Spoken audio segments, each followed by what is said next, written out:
Новиот генерален урбанистички план за град Велес е во изработка, ја информираше јавноста на пресконференција градоначалникот на општина Велес Аце Коцевски. Коцевски изјави дека ќе бидат изработени 3 многу важни и детални урбанистички планови, кои се во завршна фаза и доколку нема големи забелешки за истите ќе може да се добие позитивно мислење од Министерството за транспорт и врски, а потоа да бидат ставени на разгледување на Советот на општина Велес.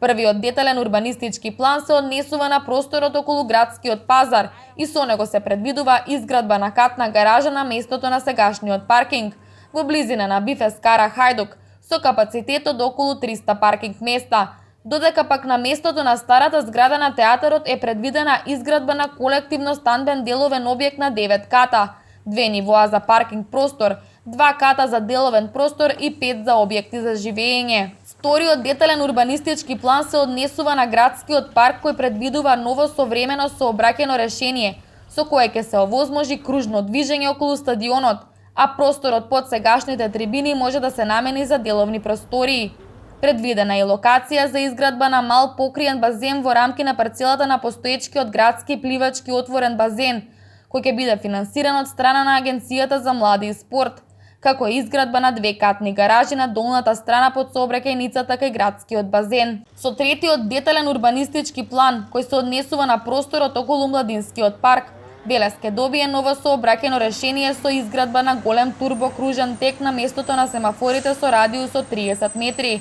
Семафорите ќе бидат дислоцирани на другата соодветна локација, на местото на постоечката бензинска пумпа на Макпетро. Овој план предвидува изградба на нова, а Макпетро учествува во финансирањето на овој детален урбанистички план.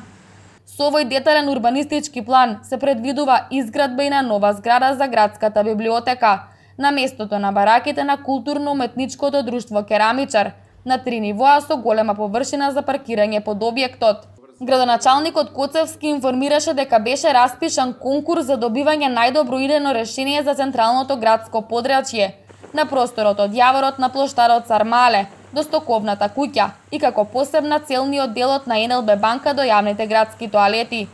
Тој соопшти дека се пристигнати 2 идејни решенија, но стручната комисија донела одлука да не прифати ниедно и да се распише нов конкурс. Воедно Коцевски ги охрабри и поттикна сите заинтересирани да ги поднесат своите квалитетни решенија, при што соопшти дека комисијата одлучила да ја зголеми вредноста на прво награденото решение и да додели 180.000 денари.